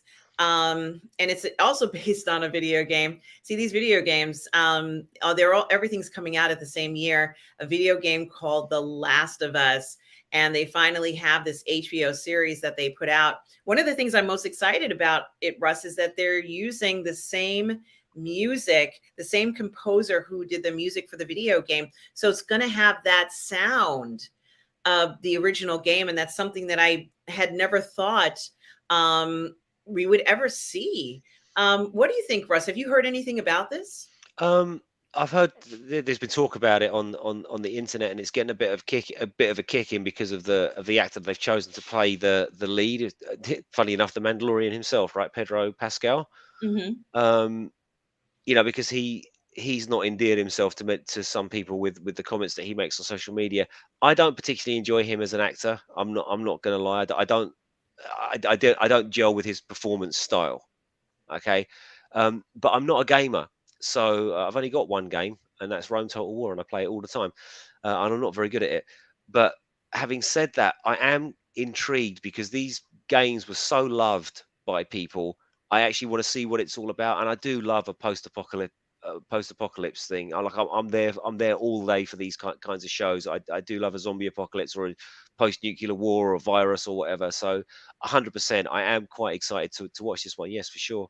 Um, and hopefully, Pedro Pascal will prove us all wrong, and he'll smash it out of the park, and it'll be a faithful adaptation, and everybody will be happy. That's what I'd like, actually. We were talking earlier on. I think it was Stavros was saying it's never going to be the same, but I hope this one lands because the first game it was a um, phenomenon, wasn't it? I mean, it was just it was universally loved. The first one, the second one, not so much, as far as I understand. But the first Last of Us seems to be one of those things that whatever side of the fence, whatever you believe, everybody seems to love that. A bit like Henry Cavill. Like everybody loves Henry Cavill. Everybody loved The Last of Us. Absolutely. And I guess only time will tell when the series comes out what it's going to be. I mean, I've seen some, I think that their casting choices were odd, but for me, the biggest concern is, in regards to Pedro Pascal and the leading young lady who plays Ellie, the reason why the game was so successful is because of the relationship that they built together in the game. And Mm. if we don't get that closeness, that relationship where we feel that this is, a father and a daughter, adopted daughter, whatever way you want to call it. If we don't get that sentiment, that feeling here, I will be, I don't think it really truly reflects the game. So, that was incredibly important. Excuse me. And in order for it to be a success, we need to see that relationship built between the two of them. This young lady was in Game of Thrones, I believe, um, Hmm. and she's a talented actress. I have to be honest with you, in this casting choices, Russ, I would go completely different with the entire cast. Yeah. So, that's just me. I can't tell you who I would like to play Joel, the character of Joel right now, but I'm sure You some. kind of seen him in the game, right? He's kind of this grizzled sort of. It just doesn't scream Pedro Pascal will be perfect for this role. No, It it just doesn't. even me as a non-gamer, I've seen the clips and the reviews and so on. It's not he wouldn't be my go-to guy for that run. He's an actor and I'm sure he'll do a fine job. But as I said, I don't. Yeah, okay. Darth Platter says he was good in Narcos, but I just don't gel with his performances, and that's completely subjective and nothing bad to say about the actor himself. I just don't particularly enjoy him. But You know who might have been good in it is Mhm. that guy that you are the one who did the holiday hitman. Oh, Scott Adkins, He Hitman's might Holiday. be good in this if he grows a beard. He might have been able. He he might have been good in this. He would have been great. I mean, I think Scott is such an underrated actor. He's a fantastic martial artist. We all know this, and he does great action stuff. But he's a really good actor as well. and I feel sad that um, he's never really had a huge break like something like this. Or why wasn't he Batman in Titans, and why didn't he get all of these opportunities? It's a real loss, but Scott's doing his thing, and I hope that 2023 something lands for him and lands big. Yes. So, that was, as I said, one of the other concerns I had about this. And, The Last of Us has, what is it, a 40-hour? It's one of those 40-hour games where I've played it about 3 or 4 times. I haven't even played the second part. It was controversial, but it doesn't matter because I want to get that feeling back. And, I think even though the second film didn't quite have what we wanted from the first film, it still had that element or that feel about it. Captain Bazzino says, I think the Gran Turismo film will kill it. I think that does sound exciting, Captain Bazzino. Are you excited for that film, Russ? I'm not aware of it. What's it? Is that a game as well, Gran Turismo? I think it was a game. Let us know, Captain Bazzino. I can't remember. It sounds like it was a game, a very popular video game. Mhm. Correct me if I'm wrong. Selma McShave says Scott Eastwood could work. Yes. Yes, you are right. You are absolutely right. He'd be great. Wyatt Russell as well. They're kind of chip off that sort of block. Wyatt might be a little bit young, but yeah, Scott Adkins, Scott Eastwood. Yeah, they'd be good. Again, if you were casting it, you'd be thinking about those kind of chips off that particular block, if you like, and not a chip off the Pedro Pascal block. It seems a very out there choice. And in regards to Ellie, the character I would have liked to played it, although she's not old enough, is the girl who played Leia in the Ben Kenobi series. Yeah, I she's a think that great little actress. Yeah. she would have been great in this role. I think she would have been perfect. Like I said, I don't know how this young girl, she is a talented actress. She was in Game of Thrones. She's certainly talented, but I'm concerned that we're not going to see that connection between, this is something to think about in regards to playing this role of Joel and Ellie, which is the heart of it all. I really hope that we do get to see, that intimate relationship that they build. That's why people love the game. The gameplay was great, but this story, Russ, was Hmm. absolutely one of the best video game stories I've ever seen in my life. So there is that. Now, I also I also am excited for the Barbie movie. Um, I know I'm not necessarily picking films that are that popular with people, but I almost feel like the Barbie movie is another one of those films that Retro Nerd Girl and as you mentioned, Tom Conkle and R&B said that people need those films that fall outside of, in that price range where the Barbie film, it almost feels cathartic. Russ, is the Barbie film going to do well? It does have Margot Robbie in it. What do you think? I'm kind of torn, and my gut says I think it's going to be a massive flop. I don't think people are. I don't think people. I don't quite get it. I don't think people are going to get it, and I don't know what kind of film what they're trying to do with this film. Conversely, I hope I'm wrong, and hopefully it's a film that parents take their kids to see, and it's a huge hit, because who doesn't like Ryan Gosling and Margot Robbie? I mean, we want them to do well, we want the film to do well, but I don't know. I don't know. I fear that it might be a flop. I just think there's Mhm. been so much said about it. The budget's fairly big. The stars are fairly big. Uh, it'll be an interesting acid test to see if Margot Robbie is the draw that we think she is. Well, I think I put it in the same category as Cocaine Bear. I think that there's going to be a very interesting experience. People will go to watch it. Maybe it won't be what they're expecting, but we need a little bit more of these other films that are so important. DeBroca one says, I would rather watch somebody play The Last of Us on YouTube than watch the woke LGBT garbage TV series. It is something to think about. And I don't know. Is it going to be woke though? I mean, because I haven't seen the trailers or anything like that. So is it because now the broker and RM, because of Pedro Pascal's involvement? This is what I've heard a lot of people saying about it. Now he's involved, it's going to be woke LGBT plus garbage. But I don't know if that's actually the case. I don't know if it's actually the case either. So to broker one, I have to watch it first to tell you what I think about it. I haven't heard that it is, but maybe someone has seen it and they know. but I don't know anyone who said it is because they have actually seen the story. Dabroka, one, maybe you have seen it or you know someone who's a screener who's seen it, but as of right now, I don't know if it is. So there is that. It's something that we have to think about going forward. Maybe it resembles more of the Last of Us game part 2, but I don't know, Russ. Have Mm. you heard anything? No, no, no. I really haven't. As I say, I'm not really a gamer, so when the game films come out, I'm not like, oh wow, I've played this. I have to see it. So Gears of War is another game. Well, hopefully that will be good as well, Luminara, because they had a real rough time, didn't they, with Halo, which everybody really, really wanted, and that did apparently turn out to be woke garbage as far as I know. And the Master Chief in Halo was supposed to be this, and he was supposed to be that, and he was supposed to be the other, and he was nothing like that in the show. So yeah, hopefully Gears of War will be great.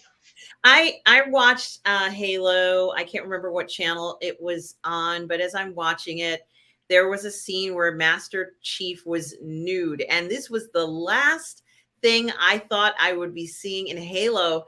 Because for those of you who have played this game, I don't believe there's ever been any nudity in it whatsoever, and I'm trying to figure out how they made the jump from the Halo game, which is essentially combat. It's almost 100% combat. This is just you get in there, you fight. It's like an arena tag team sort of thing. Hmm. A lot of fun to kind of, if you want that type of action.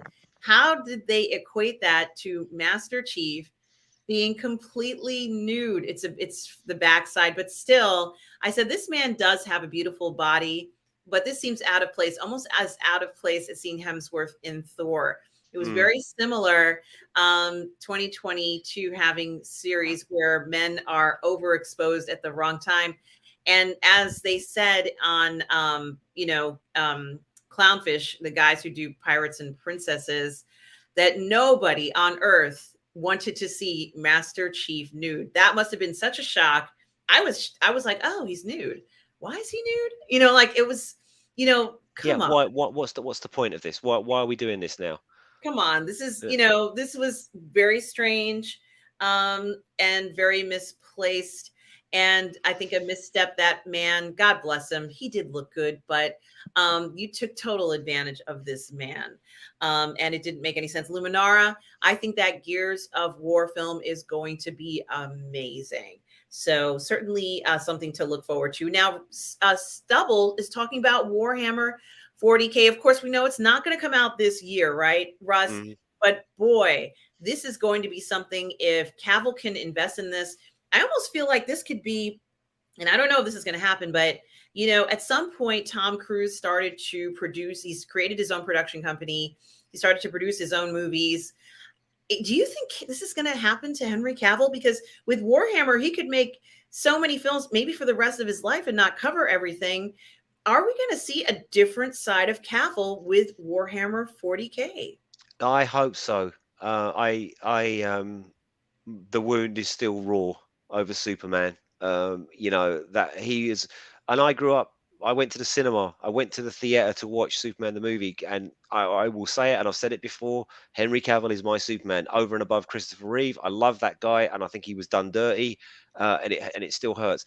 And this is a passion project for him, and I hope that he does well. In answer to the question, I suspect Stubble, and I've been thinking about this a lot, and I'm not a big 40K guy, but I've started watching lots of channels about the lore. There's some brilliant stuff out there. It just goes on for literally for days and days and days of stuff you've got to listen to. Um, I imagine what they'll probably do is set it pre-Horus Heresy and establish the universe to lead up to the Horus Heresy. I don't think they'll drop us straight into because you don't know who the Emperor is, you don't know the lay of the land, you don't know about the Space Marines, you don't know about the legions. We have to be grounded in that universe before we go on to the Horus Heresy. So I imagine it will be a build up to a season 3 or 4 Horus Heresy. So Horus will be established in the show. Maybe Henry Cavill will be Horus himself. I mean, who knows? But that character will be established. That if I was going to do it, I'd set it in the years leading up to the Horus Heresy. That's how I'd play it.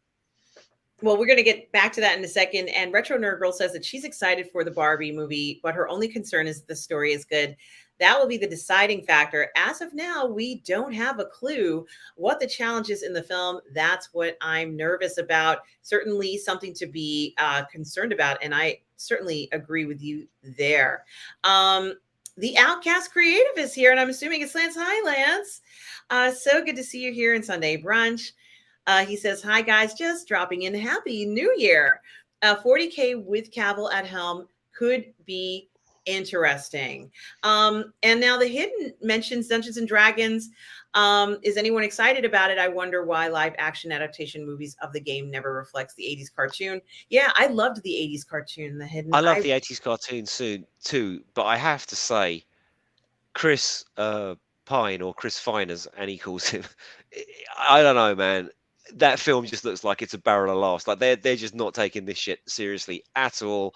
It's not going to be reverential at all. It's just dumb entertainment, and I am there. I've seen the trailers and I fell in love with him in the trailers. You know, they make it, you know, like he's coming out with all the plans, and people are going to go, oh, you know, it's just, you know, people dissing on the white man and all that kind of, and probably it is, but it is kind of funny that he's the leader and he's completely incompetent and they all know it and he doesn't know it. I love that, the whole setup, and he is so charming.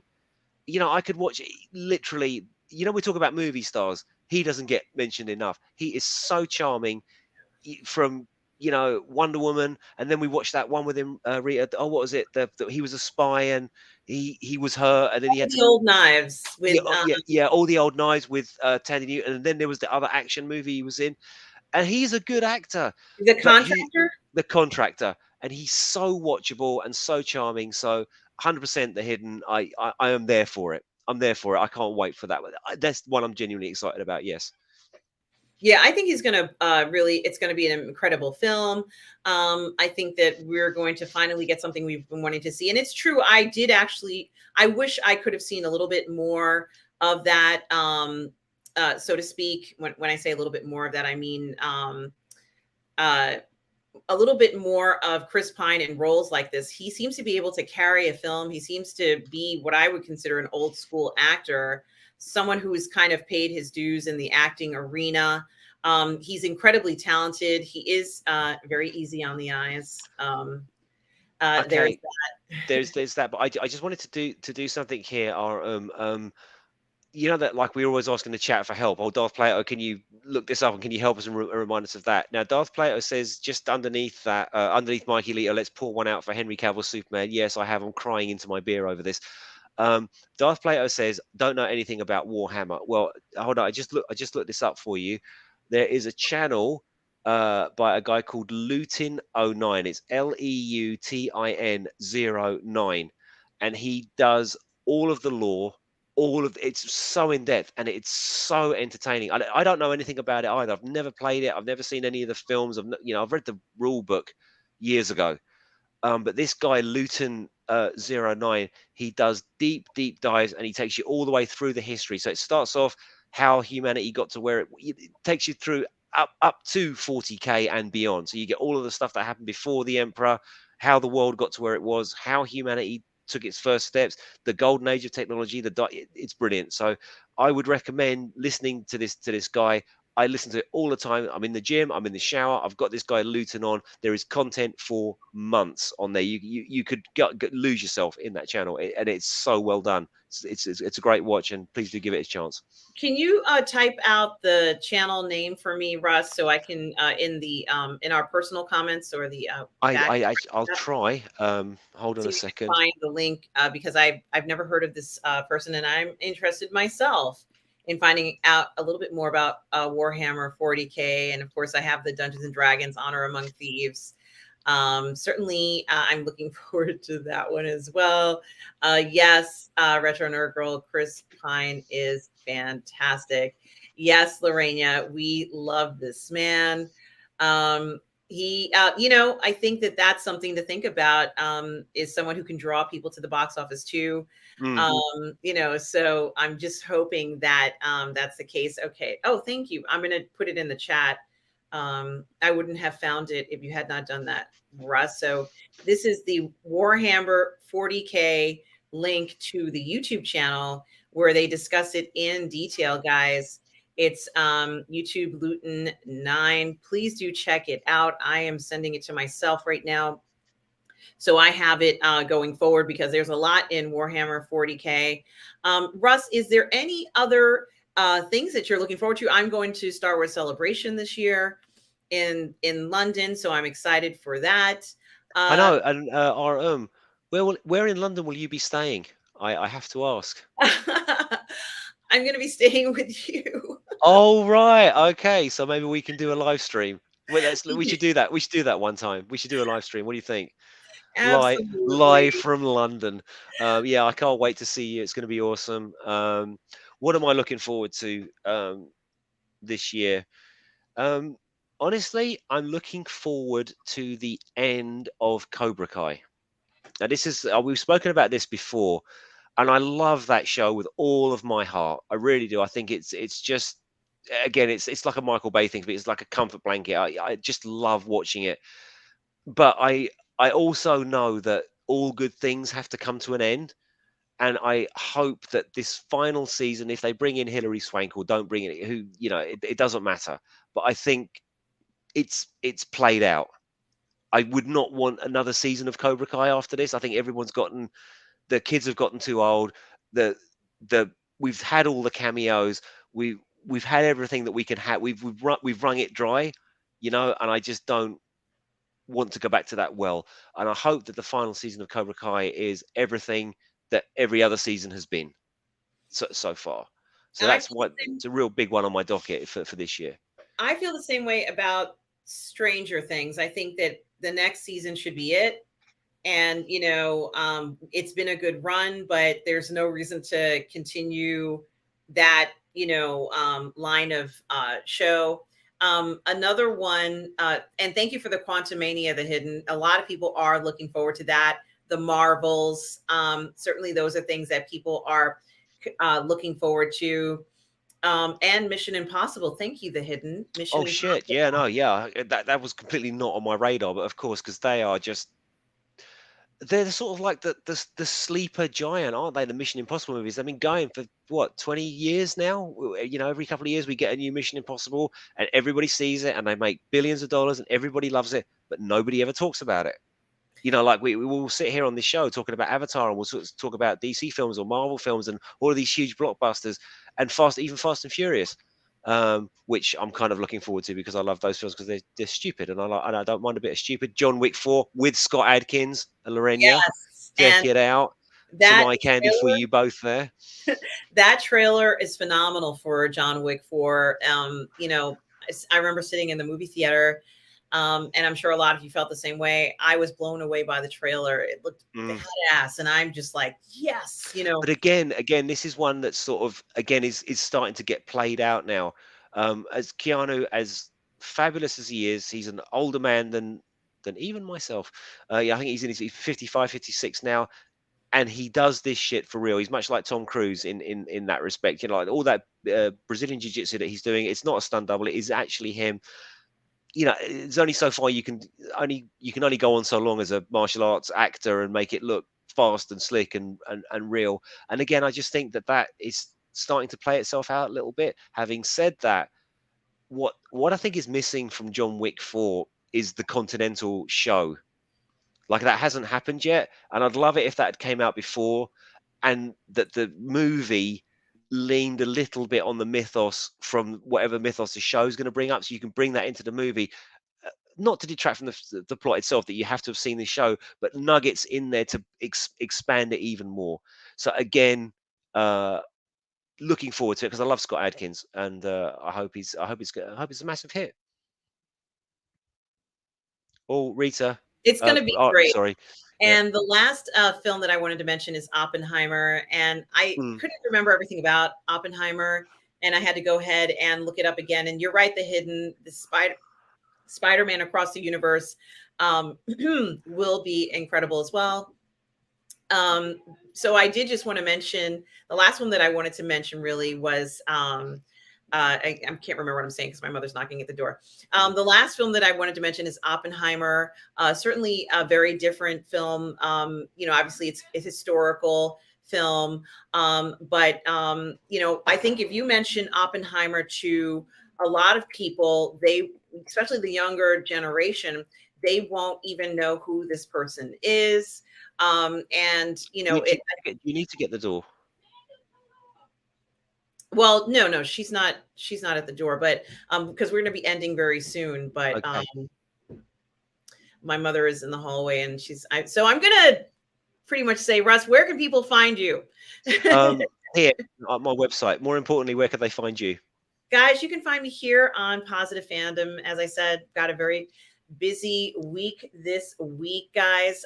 Obviously, you can find me on Sunday Brunch, 10:30 a.m. Eastern Standard Time, here on Positive Fandom. Tomorrow night, you can find me on the Brrrr Network at 6 p.m. for Ladies of the PGS with Lorraine Creole. On Tuesday, here on Positive Fandom, I'll be with Cameron Pasha reviewing the first season of Ottoman from Rise of Empires. It's a Netflix series. And then after that, I'm going to be live streaming again with Lorena and the Cinemike to review the Golden Globe Award. So that's going to be that's going to be great. And thank you, Rogue Thinker. Good to see you as well. And Jin Korea.